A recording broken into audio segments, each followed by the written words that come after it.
com meus irmãos, ó, com bom e com suave, viver em comunhão com meus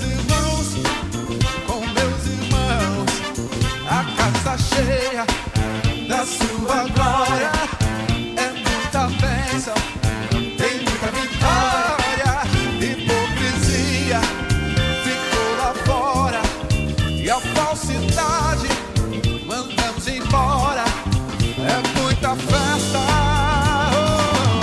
aqui na casa do Senhor,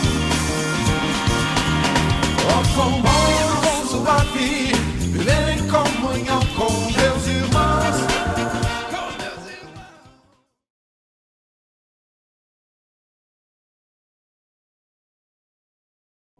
Muito boa noite.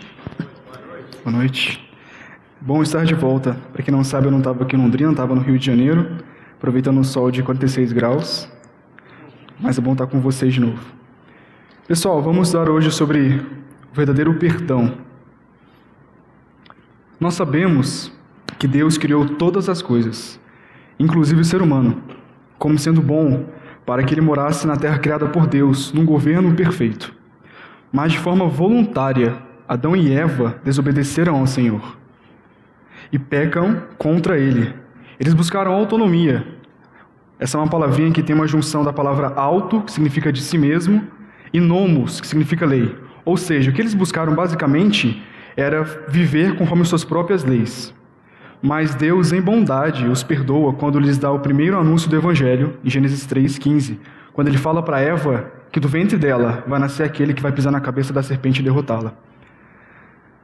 Depois de formatar a terra no dilúvio, Deus faz uma aliança com os patriarcas, Abraão, Isaque e Jacó, e é nítido que havia lutas entre a promessa de Deus que ele tinha dado e a concretização da mesma.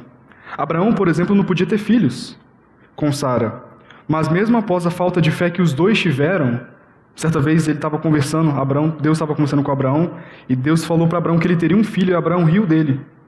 Na outra circunstância, Deus conversou com Abraão novamente, e Sara, escutando, riu de Deus, falando assim: nós somos velhos, como podemos ter filhos? Eles foram incrédulos, mas Deus, em bondade, os perdoou, e no fim concedeu a eles o filho da promessa, Isaque. Já Isaque teve filhos gêmeos, Esaú e Jacó, que desde o ventre da mãe eram inimigos. Mas aí Jacó, para piorar a situação, ele engana o seu pai e engana o seu irmão. Ele rouba o direito de primogenitura de seu irmão e rouba a bênção de seu pai, que era do seu irmão. E por causa disso ele foge para não ser morto pelo seu irmão Esaú. Depois de anos, Jacó decide retornar, mesmo com a chance de ser morto pelo seu irmão Esaú. Só que a Bíblia nos conta que assim que ele se encontra, Esaú facilmente o perdoa e eles se reconciliam. Isso está lá em Gênesis 32, verso 4. Por fim, a história de Jacó é a nossa história.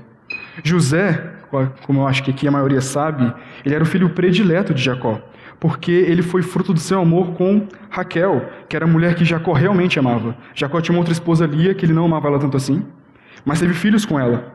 Ele amava mais a José porque ele era filho dele com Raquel, a mulher que ele amava. Além de José ser mais amado por seu pai, ele também recebia mais e melhores presentes em comparação com seus irmãos. Um grande dia, um estopim de uma grande revolta por parte dos seus irmãos, foi quando José contou a eles um sonho que ele teve, aos seus irmãos. E eles ficaram furiosos. Numa oportunidade, depois do sonho, seus irmãos pegam José e jogam ele num poço. Eles pensam em matá-lo, mas no fim eles acabam vendendo ele, e ele acaba parando no Egito como sendo escravo. Lá ele passou de escravo a administrador de Potifar, que é um oficial de Faraó, um homem muito respeitado. Mas após tramarem contra ele na casa de Potifar, José acaba sendo preso. Na cadeia ele conhece 2 homens que trabalhavam antigamente para Faraó.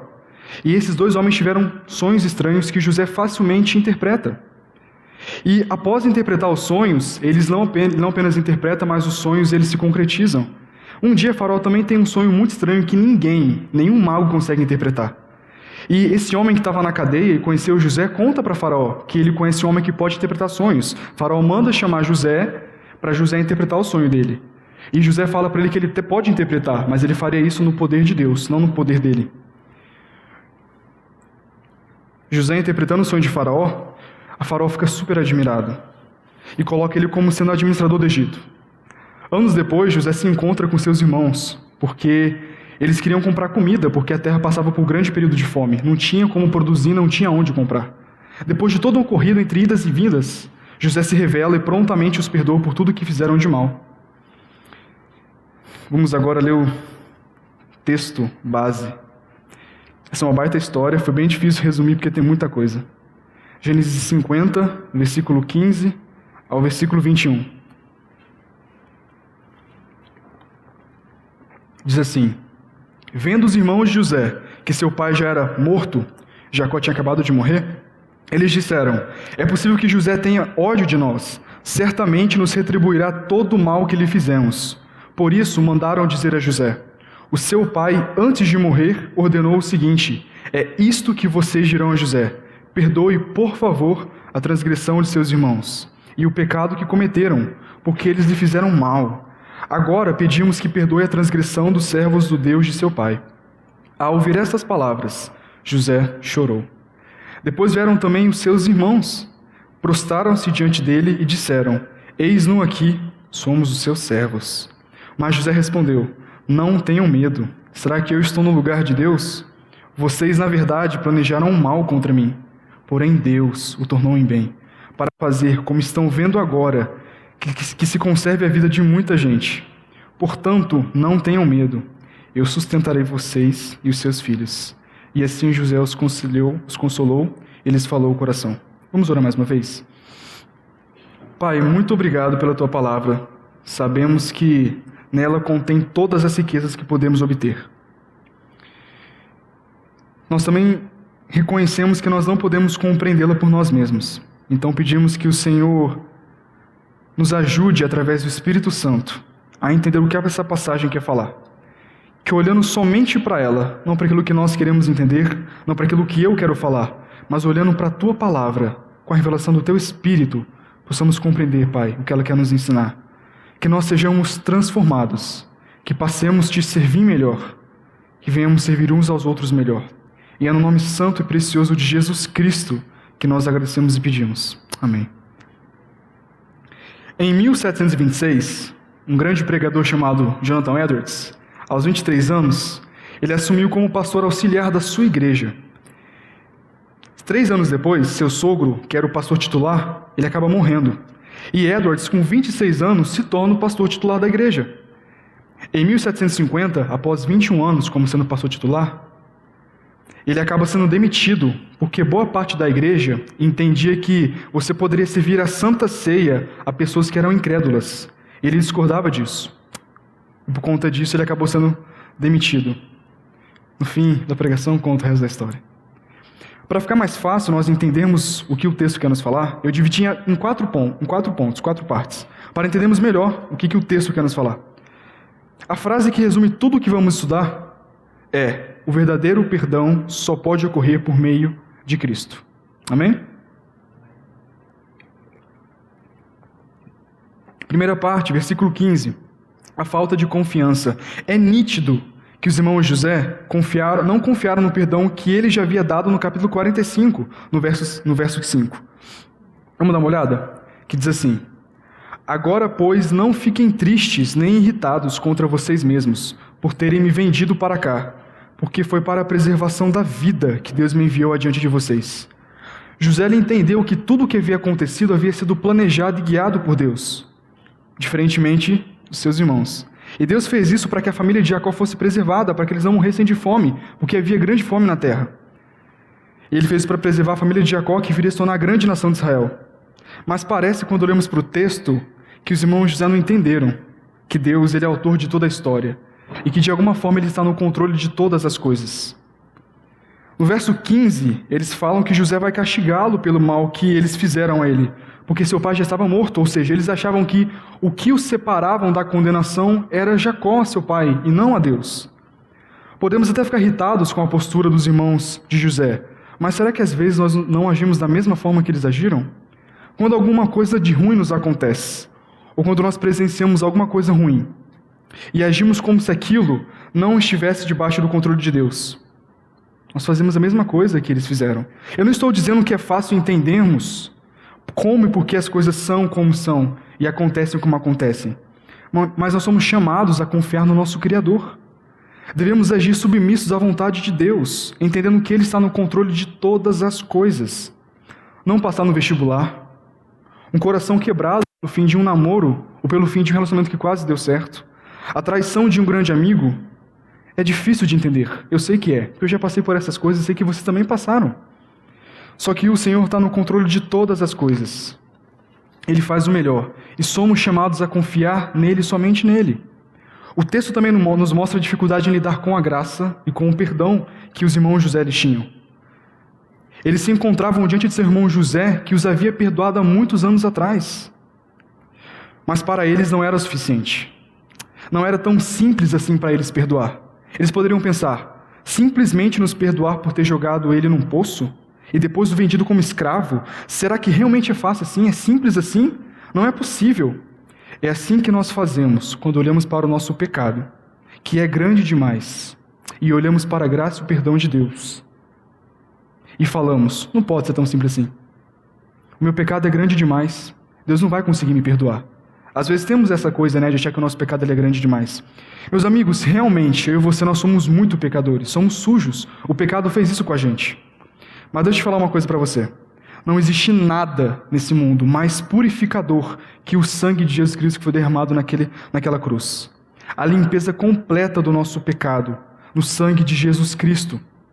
Ele, sendo a luz do mundo, ele desfez a nossa cegueira. Naquele último suspiro em que ele gritou, está consumado, ele acabou com a nossa surdez. E quando nós não estamos mais cegos, não estamos mais surdos, nós olhamos para nós e vemos que somos grandes pecadores. Mas quando olhamos para Cristo, vemos que existe um grande Salvador. E não só isso, o Deus que nos salvou e nos perdoou, não vai ficar remoendo nossos pecados, procurando uma oportunidade para jogar na nossa cara tudo o que nós fizemos um dia. Ele não é assim. Ele nos perdoa na cruz, jogando os nossos pecados no mar do esquecimento. Terceira coisa, o comportamento dos irmãos de José também nos mostra que mesmo após se passarem 17 anos, depois de José ter perdoado eles provavelmente ainda estão com medo, porque se eles estivessem na pele de José, eles não teriam perdoado. O que é um reflexo do que muitas vezes nós fazemos. Muitas vezes nós não conseguimos receber o amor que uma pessoa tem para nos dar, porque nós não conseguiríamos amar da mesma forma. Eu já vi muito relacionamento acabando por conta disso. Muitas vezes não conseguimos receber o perdão de outra pessoa, porque nós não conseguiríamos perdoar da mesma forma. Se estivéssemos na pele da pessoa, nós não conseguiríamos fazer o que ela fez. Aí vem o quê? O texto fala que aí vem a mentira. Está no verso 16 e 17. O texto nos dá indício de que seus irmãos mentiram a inventar uma história de que seu pai Jacó tinha deixado uma mensagem para José, dizendo para que ele não fizesse nenhum mal aos seus irmãos. Mas parece que foi algo que eles criaram porque eles tinham medo de José. Imagina o que se passou na mente dele, talvez.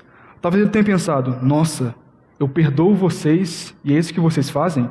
Vocês mentem para mim. José poderia ter tido um ataque de fúria. E sinceramente, isso seria muito compreensível. Mas sabe o que ele faz?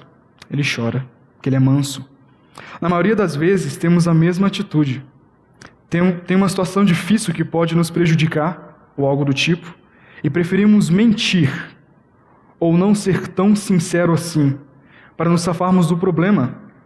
Ou quem sabe omitimos algumas partes para não mentir, mas que no fim das contas nós fazemos o que a mentira faz. Nós apenas enganamos.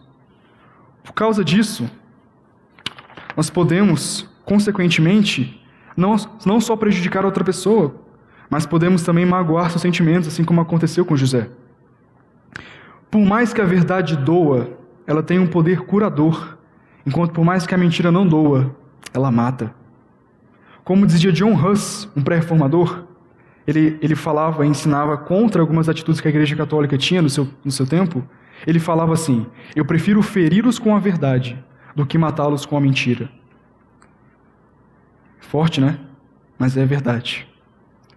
Então, primeiro vimos a falta de confiança que levou à mentira, que culmina no quê? Na oferta de servidão que está no verso 18. Se passaram 17 anos desde o reencontro de José com seus irmãos, e esse momento que nós estamos estudando. Eles viveram esse tempo todo em paz com José, mas eles mesmos não tinham paz de espírito. Vemos isso quando olhamos para o verso 15, que fala, eles falando no caso, né? É possível que José tenha ódio de nós. Certamente nos retribuirá todo o mal que lhe fizemos.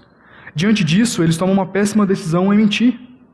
Mas no fim do verso 17, eles dizem assim: agora pedimos que perdoe a transgressão dos servos do Deus de seu pai. E depois dizem no verso 18: eis-nos aqui, somos seus servos. Eles começaram mentindo. Dá para perceber isso. E eles estão errados. Mas nós não conseguimos perceber que eles também estão arrependidos. Eles estão prontos a reconhecer que erraram, a chamar o mal que eles cometeram de mal, chamar pecado de pecado. Após 17 longos anos, é como se eles chegassem até José e falassem com essas palavras mais ou menos: José, nós arrebentamos com a sua vida. Agora, por favor, deixe a gente servir você. Isso mostra um coração que está desejoso de reparação. Isso não era necessário, porque José já tinha perdoado eles. Mas a atitude dos irmãos José talvez tenha feito bem ao coração dele. É o famoso, me perdoa, por favor, que o perdoador recebe com alegria, pois é bom você ver aquela pessoa que havia pecado se arrepender do seu pecado. E é bom também ver quando essa pessoa que pecou contra você, ela se arrepende e pede perdão. Isso é algo bom. Tudo bem, nós vimos que até agora, vimos que primeiro houve falta de confiança, que levou à mentira, que levou à oferta de servidão. Mas diante de tudo isso, sabe o que José mostra? Ele poderia mostrar muitas coisas. Qual será que seria a nossa postura? Se nos deparássemos com pessoas que pecaram contra nós fortemente, que fizeram mal, estragaram grande parte da nossa vida, como que nós agiríamos? Ele facilmente, prontamente os perdoa. Nós conseguimos ver isso no verso 19 e no verso 21. E aqui está o coração da passagem. No verso 19, José fala assim: não tenham medo. Uma frase que Jesus falava frequentemente: não tenham medo. Será que eu estou no lugar de Deus? José prontamente os perdoa. Embora ele pudesse matá-los, e se ele fizesse isso, Faraó não faria nada contra ele. Sabe por quê? Primeiro, José só estava abaixo de Faraó, não tinha ninguém acima de José depois de Faraó. Ninguém poderia cobrá-lo se ele matasse seus irmãos. Mas Faraó poderia cobrá-lo. José, por 14 anos, ele foi administrador do Egito. Ele foi inteligente, ele foi sábio, ele sabia o que fazer. Faraó olharia José querendo matar seus irmãos e falaria: bom, fazem 14 anos que ele assume um grande posto no meu reino, e ele sempre foi sábio. Se ele quer matar seus irmãos, deve ser uma decisão sábia que ele está tomando. Ele sabe o que ele está fazendo. Ele poderia facilmente matar seus irmãos se ele quisesse, ou fazer algum mal contra eles. Ninguém faria nada, ninguém faria nada. Mas não é isso que ele deseja e não é isso que ele faz, porque ele não quer se colocar no lugar de Deus. Aqui nós vemos o que Paulo fala em Romanos 12, 21, que nós não podemos pagar o mal com o mal, nós pagamos o mal com o bem. Devemos deixar o pagamento do mal para Deus. José não segura seus irmãos com 11 cabrestos e fica maltratando eles e fica puxando eles para poder controlá-los. Você por acaso já fez isso alguma vez? A pessoa vai pisar na bola com você e você fala para ela: olha só, hein, lembra que um dia eu te perdoei. Lembra que você pisou na bola comigo, eu te perdoei e não pise na bola de novo. Não tem a ver com esquecimento. Quem faz isso é Deus. Vamos ler em Miqueias 7, 18 e 19, por favor.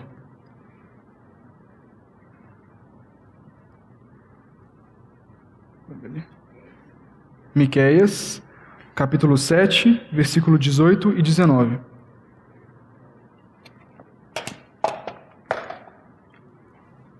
Que diz assim: quem, ó Deus, é semelhante a ti, que perdoas a iniquidade e te esqueces da transgressão do restante da tua herança? O Senhor não retém a sua ira para sempre, porque tem prazer na misericórdia. Tornará a ter compaixão de nós, pisará aos pés as nossas iniquidades e lançará todos os nossos pecados às profundezas do mar. Ele lança os nossos pecados no mar do esquecimento. E é isso que José faz. Nós não podemos, como cristãos, nos recusar a perdoar, porque isso é a mesma coisa que tomar o lugar de Deus. Estaríamos fazendo como se a vingança fosse de Deus e não nossa. A vingança é minha? Não. A Bíblia fala que a vingança pertence a quem? Ao Senhor. Outra coisa, não perdoar é dizer a mesma coisa que dizer que a ira de Deus não é suficiente. Eu acho que todos aqui sabem que o inferno é o lugar para aqueles que não crerem em Jesus Cristo, eles vão.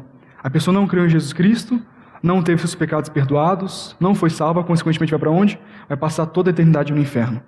Quando nós não perdoamos o incrédulo, nós estamos dizendo basicamente o seguinte: olha só, você vai passar toda a eternidade no inferno, mas eu preciso te humilhar, eu preciso dar um jeito em você, eu quero fazer justiça com minhas próprias mãos. Gente, olha que loucura, não basta a ira de Deus sobre essa pessoa?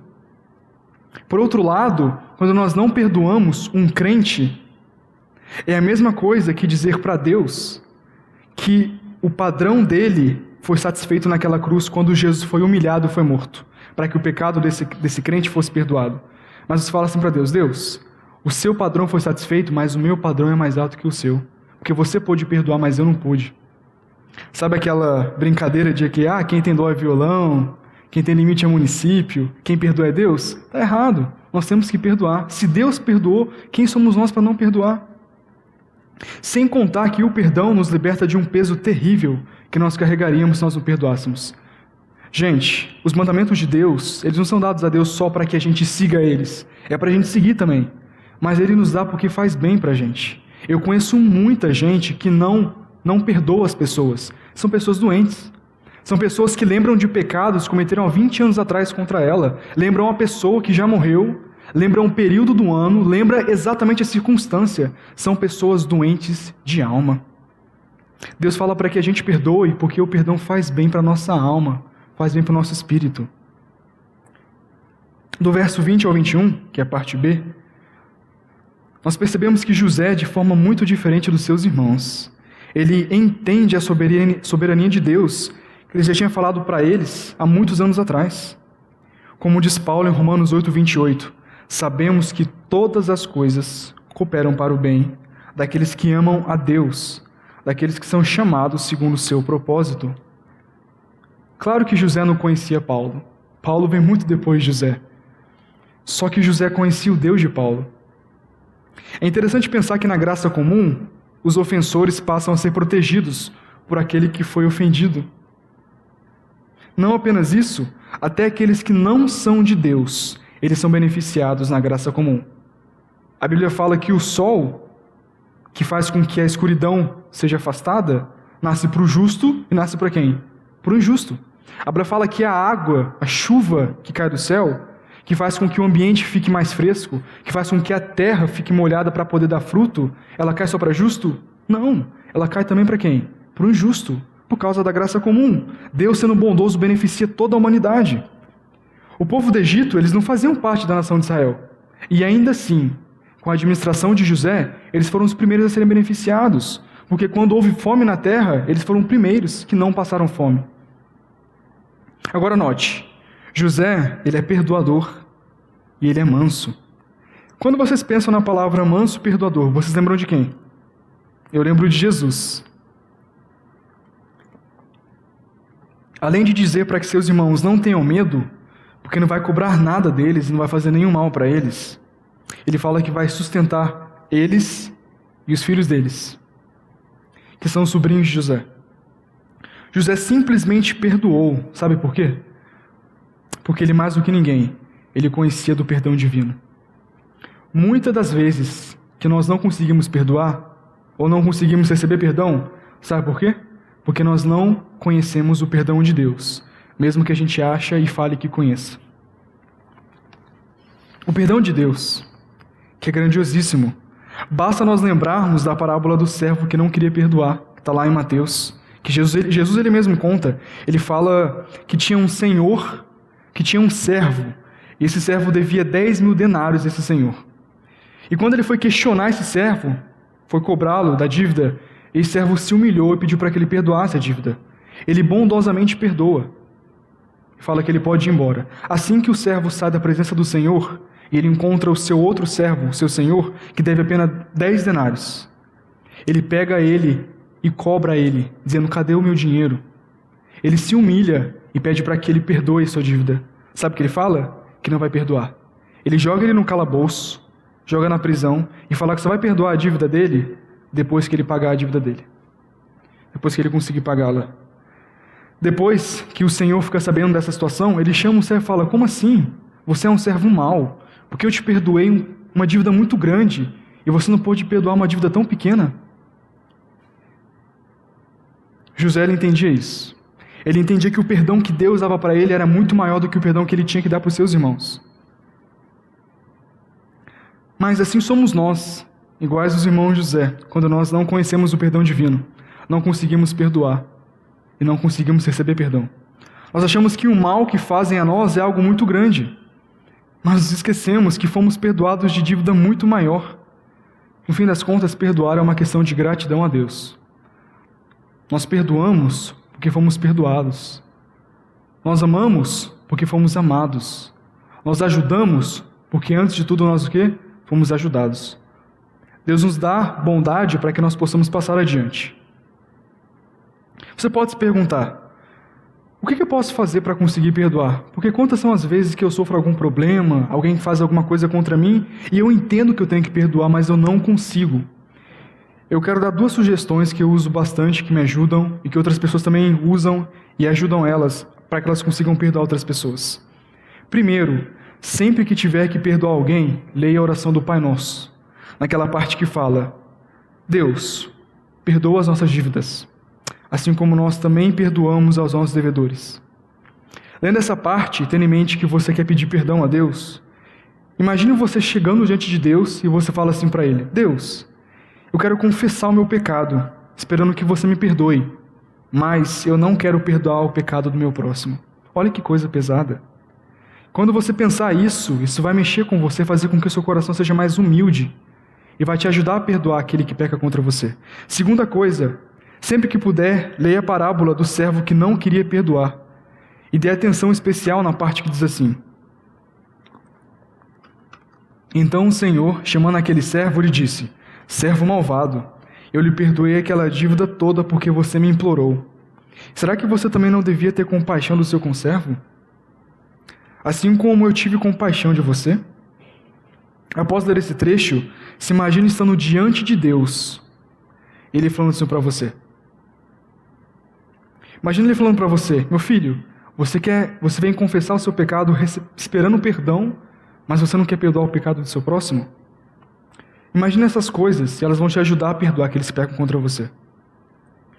Imagina o próprio Deus falando isso para você. Eu sempre penso isso, toda vez que eu preciso perdoar alguém por alguma coisa, e eu estou com muita raiva, muito irado, eu penso nessa passagem e na hora eu falo: nossa, eu fui perdoado de um pecado tão grande, eu não posso perdoar isso aqui? E facilmente eu consigo perdoar. Meus amigos, isso que acabamos de estudar é o Evangelho do começo ao fim. Nós somos os ofensores que foram protegidos e ofendidos.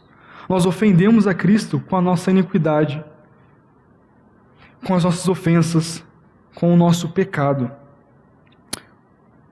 Cristo esse que naquela cruz morreu para salvar todo aquele que nele crê. A história de José é a nossa história.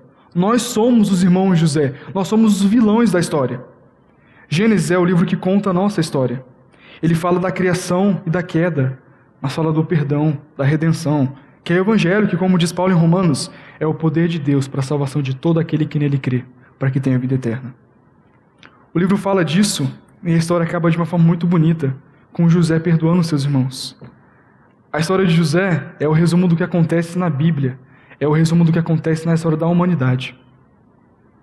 Deus provendo sua maravilhosa luz, que é o seu único filho, para fazer com que as trevas sejam derrotadas de uma vez por todas. Jesus, ele é o Adão que não pecou. Ele é o Abel que foi morto, o justo que foi morto. Seu sangue foi derramado na terra e ele clama por justiça. Jesus é Isaac, que foi sacrificado pelos nossos pecados, para que nós fossemos perdoados. Ele é José, que perdoa os nossos pecados. Ele é Esther, que vai até o rei interceder pelo povo. Jesus é Davi, Golias. Jesus, ele é Davi, que ele vence os gigantes que nós não podemos derrotar. Jesus é aquele que, sendo filho de Deus, ele se fez homem, para que nós que somos homens, possamos ser filhos de Deus. Ele é aquele que, sendo poderoso, ele se fez um ser humano fraco, para nós que somos frágeis, pudéssemos desfrutar do seu poder. Ele é aquele que, sendo rico, ele se fez pobre para nos dar das suas riquezas. Ele é aquele que, sendo eterno, ele se fez homem, levou chicoteadas, ele foi humilhado, sua carne foi moída, ele morreu numa cruz, para assim que ele morresse, ele nos desse da sua vida, que é eterna. Ele é o único caminho, ele é a única verdade, ele é a única vida que nós podemos obter. Ele não é a nossa melhor opção, ele é tudo o que nós podemos ter. Ou é ele, ou é nada. Continuando a história de Jonathan Edwards, para encerrar. Depois da assembleia que demitiu Edwards da igreja, ele pregou uma última vez. Ele pregou um último sermão. E depois de advertir a igreja sobre as contendas que nela havia e os perigos que isso trazia até ela, ele falou assim para eles: portanto, eu quero exortá-los sinceramente para o seu próprio bem futuro, que tomem cuidado daqui em diante com o espírito contencioso. Se querem ver dias felizes, busquem a paz e empenhem-se por alcançá-la. 1 Pedro 3, 10, 11. Que a recente contenda sobre os termos da comunhão cristã, tendo sido a maior, seja também a última. Agora que lhes prego o meu sermão de despedida, eu gostaria de dizer a vocês, como o apóstolo Paulo disse aos Coríntios, em 2 Coríntios 3, 11. Quanto ao mais, irmãos, regozijai-vos, sede perfeitos, sede consolados, sede de um mesmo parecer, vivei em paz, e o Deus de amor e de paz será convosco. Que nós entendamos que nós somos grandes pecadores, nós somos os miseráveis, nós somos os mendigos que um dia Jesus com graça chegou e deu pão, que é Ele mesmo. Toda vez que nós não conseguimos perdoar, que a gente venha lembrar, fomos perdoados de grande pecado, de grande dívida. Vamos orar? Senhor, muito obrigado, porque nós nascemos mortos em delitos e pecados. Nós nascemos como teus inimigos. Nós não podíamos fazer nada para poder melhorar a nossa situação. Mas o Senhor, sendo bondoso, enviou o seu único filho para que, morrendo naquela cruz, ele morresse no nosso lugar. Também morremos juntamente com ele, para que da mesma forma que ele ressuscitou, nós venhamos ressuscitar. Obrigado porque temos nova vida, e só é possível por conta do seu Filho. Nós pedimos, Pai, que assim como Jesus era, nós também possamos ser. Ele facilmente perdoava de forma mansa aqueles que pecavam contra ele.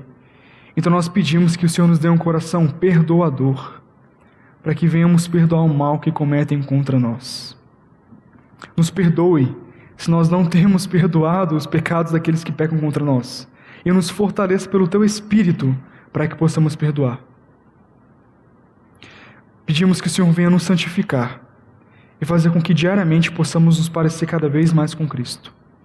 Eu também peço para que se tem alguém aqui nessa noite, Pai, que nunca tinha escutado algo semelhante, ou se nunca tinha crido antes, que olhando para a Tua Palavra e somente para ela, possa crer no Teu Evangelho e ser salvo, assim como nós um dia fomos. Que após o término desse culto, nós não permaneçamos da mesma forma que a gente entrou, que nós saiamos transformados, encorajados a sermos cristãos melhores e sermos encorajados a perdoar os pecados. É em nome de Jesus que nós agradecemos e pedimos. Amém. Amém. A Livraria PIB Londrina procura selecionar cuidadosamente seus títulos e autores a fim de oferecer um conteúdo alinhado com o Evangelho de Jesus Cristo. Bíblias, livros de teologia, devocionais, literatura infantil, biografias, comentários bíblicos e muito mais. Dispomos também de um acervo de CDs e DVDs das mais de 5.000 mensagens ministradas na Primeira Igreja Batista em Londrina. Visite a Livraria PIB Londrina e conheça ainda mais. Livraria PIB Londrina, de segunda a sexta, das 13h30 às 18h. Endereço na Avenida Paraná, 76A, próximo ao Calçadão, bem no centro de Londrina. Ligue para 3372-8921 ou acesse o site www.livrariapiblondrina.com.br.